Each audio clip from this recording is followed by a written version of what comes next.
कार्तीकमासे श्री शिवशंकर प्रसाद सिद्ध्यर्थे रुद्राभिषेकार्थे जपे विनियोगः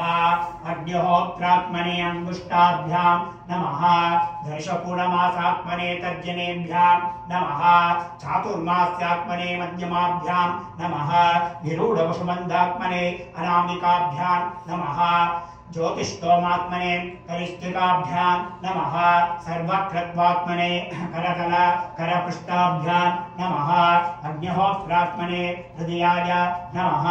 दर्शपूर्णमासात्मने शिरसे स्वाहा चातुर्मास्यात्मने शिखाये औषध विरूढवशुबन्धात्मने कवचायुधं ज्योतिष्टोमात्मने नेत्रत्रयाय औषध सर्वकृत्वात्मने अस्त्राय असव्यो वसत्पतिनीलग्रीवो विलोकितः भूतैनं गोपादृशन् अदृशन्नुजा आर्यः भूतैनं विश्वाभूतानि सदृष्टो मृडयातिनः नमो अस्तु नीलग्रीवाय सहस्राक्षाय मेडुषे अथो ये अस्य सत्त्वानोऽहं तेभ्यो करन्नमः प्रमुञ्च धन्वनस्ममुभयोराप्नियोऽद्यां याश्च ते हस्तैषव पराता भगवो वपा भवतत्यधनुस्त्वं सहस्राक्ष शतेषु ते निषेव्य शल्यानामुका शिवो न सुमना भव विद्यञ्जनक्कपद्दिनो विशल्यो बाणवागं उता अनेशन्नस्येषव आगुरस्य निषङ्गतिः दाते घेतेर्मेडुष्कमहस्ते भगोवते धनुः तया स्मयक्ष्मया परिभुजा नमस्ते अस्त्वायुधायानाकताय विष्णवे उभाभ्यामुखते नमो बाहुभ्यां तव धन्वने परिते धन्वनो नेतिरस्मात् गृणत्व विश्वतः अतो जैषुदिस्तवारे अस्मिन् निधेदितं शम्भवे नमः नमस्ते अस्तु भगवन् विश्वेश्वराय महादेवाय त्र्यम्बकाय त्रिपुरान्तकाय त्रिगाग्निकालाय कालाग्निरुद्राय नीलकण्ठाय मृत्युञ्जयेश्वराय सदा शिवाय श्रीमन्महादेवाय नमः नमो हिरण्यवाहवे सेनान्ये निशाञ्चपदये नमो नमो वृक्षेभ्यो हरिकेशेभ्यः पशूनां पतये नमो नमः सस्पिञ्जराय विषेमते पतीनां पतये नमो नमो बभ्रुषाय विद्यादिने नानां पतये नमो नमो हरिकेशायोपवीतिने पुष्टानां पतये नमो नमो भवस्य हेत्यै जगतां पतये नमो नमो रुद्राय तथा विने क्षेत्राणां पतये नमो नमः सूताय हन्त्याय वनानां पतये नमो नमो रोहिताय सपतये वृक्षाणां पतये नमो नमो मन्त्रिणे वाणिजाय कक्षाणां पतये नमो नमो भुवन्तये वारिवस्कृताय औषधीनां पतये नमो नमः उच्चैर्घोषाय क्रन्दयते पत्नीनां पतये नमो नमः कृष्णवीताय धावते सत्पनानां पतये नमो नमो निषण्डिन विशुधिमते तस्कराणां पतये नमो नमो वञ्चते परिवञ्चते स्थायूनां पतये नमो नमो निचेरवे परिचरायारण्यानां पतये नमो नमः स्रकादिभ्योऽधिगागं सद्भ्यो उष्णतां पतये नमो नमो सिमद्भ्यो नक्कञ्चरद्गप्रकुन्तानां पतये नमो नमः उष्णीषणे गिरिचराय कुरुञ्चानां पतये नमो नमः इषुमद्भ्यो दर्भा विद्भ्यश्च वो नमो नमः आतन्वानेभ्यः प्रतिदधानेभ्यश्च वो नमो नमः वायच्छद्भ्यो विसृजद्भ्यश्च वो नमो नमो सद्भ्यो विद्यद्भ्यश्च वो नमो नमः आसीनेभ्यः शयानेभ्यश्च वो नमो नमः स्वपद्भ्यो जाग्रद्भ्यश्च वो नमो नमः स्तिष्ठद्भ्यो धावद्भ्यश्च वो नमो नमः सभाभ्यः सभापतिभ्यश्च वो नमो नमः अश्वेभ्यो अश्वपतिभ्यश्च वो नमः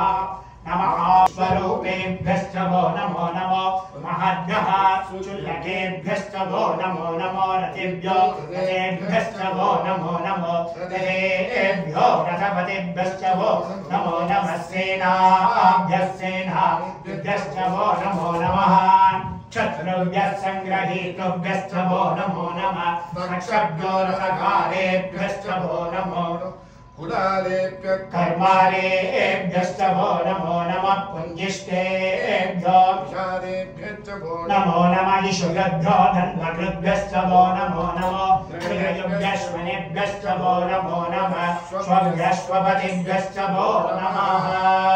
नमो भवाय च रुद्राय च नमः शर्वाय च पशुपतये च नमो नीलग्रीवाय च श्रीखण्डाय च नमः कमर्दिने च व्युत्पकेशाय च नमः सहस्राक्षाय च धन्वने च नमो गिरिशाय च शिविमित्राय च नमो नीलुष्टमाय चेषुपते च नमो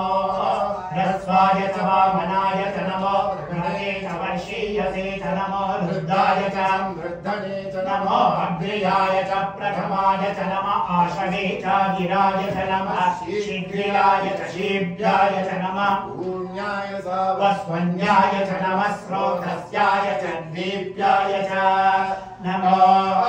ज्येष्ठाय च कनिष्ठाय तुल्याय च नमः लोक्याय च अवसान्याय च नमो मण्याय च कक्ष्याय च नमः श्रवाय च प्रतिश्रवाय च नमः आशुषेणाय च शुरकाय च नमः शूराय च वबिम्बवे च नमो वर्मिने च वरोधिने च नमो भिल्मिने च कवशिने च नमः श्रुताय श्रुतसेनाय च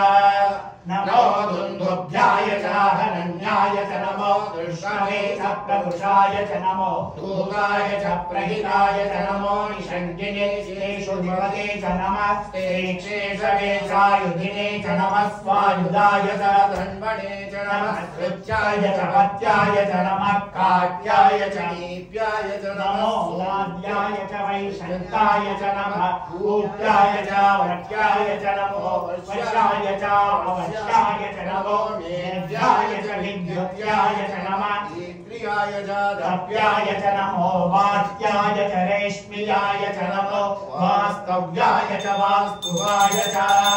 नमः सोमाय च रुद्राय च नमः ताम्राय च अरुणाय च नमः शङ्खाय च पशुपतये च नमः उग्राय च भीमाय च नमो अग्ने वदाय च भूते वदाय च नमो अन्द्रे च हनीयसे च नमो वृक्षेभ्यो हरिकेशेभ्यो नमस्काराय नमः शम्भवे च मयोभवे च नमः शङ्कराय च मयस्कराय च नमः शिवाय च नमः स्येत्याय च गौर्याय च नमः पार्याय च भार्याय च नमः प्रकरणाय चोत्तरणाय च नमः आधार्याय च धात्याय च नमः षष्ट्याय च पेन्द्याय च नमः सिगत्याय च प्रवत्याय च नमः हिरण्याय च प्रपत्याय च नमः किगुंशिलाय च क्षयणाय च नमः कपर्दिने च पुलस्तये च नमो घोष्ट्याय च भृत्याय च नमः सत्याय च गेत्याय च नमः भाग्याय च गक्वरेश्वाय च नमो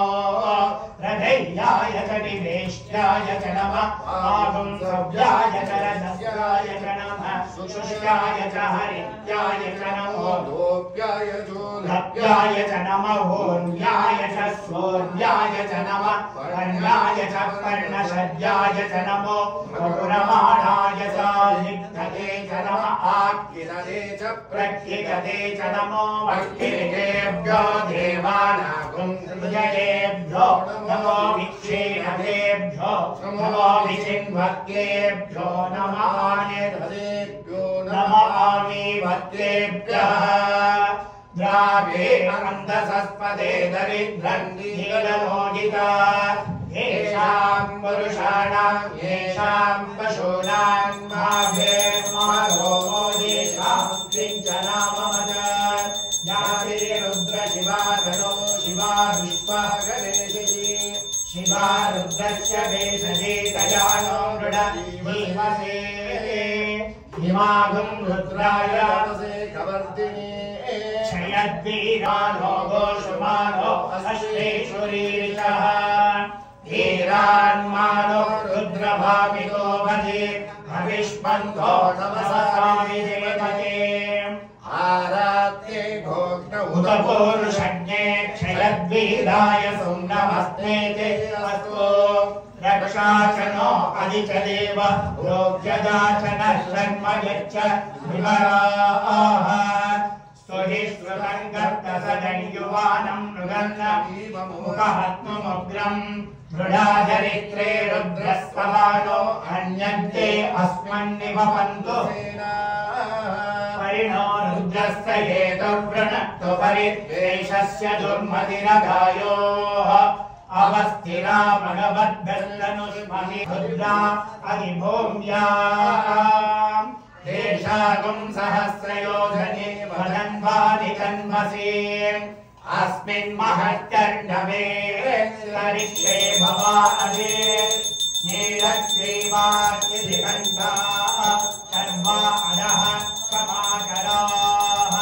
नीलग्रीवाद्रिकण्ठा उपश्राः ते वृक्षेषु सस्मिञ्जरा नीलग्रीवा विलोकिताः ये भूतानां मरिमरयो विशिखासत्कवर्धिनः ये अन्येषु विविद्यन्ते मात्रेषु भवतो जनान् ये पथां परिरक्षय ऐलभृदायभ्युदः ये तीर्थानि प्रसरन्तु शिखावन्तो निषङ्गिणः यगेतावन्तश्च भूयागंश्च रुद्राभितस्थिरे येषागं सहस्रयोजने वदन्वानि कन्मसे ये यज्ञे विभीषिणी इन्द्रपत्नी व्यापिनी सुरसरिलभा वायुमती दर्शयति श्रियं राजा सत्यं भोगरिमेदिनी शोभरिधत्तं परिहाय विष्णुभक्त्यै क्षमां देवी माधवी माधवप्रिया लक्ष्मीं प्रियसखीं देवीं नमामि अच्युतवल्लभां धनुर्धरायै विद्महे सर्वसिद्ध्यै धीमहि तन्नो धरा प्रचोदयात् महीं देवीं विष्णुपत्नीं मधुर्यां प्रतीचीरेणां हविषा यजामः त्रेधा विष्णुरुरुगाय विचक्रमे महीं दिवं पृथिवीं मन्दरिक्षं तच्चोरैति श्रवणिष्यमाना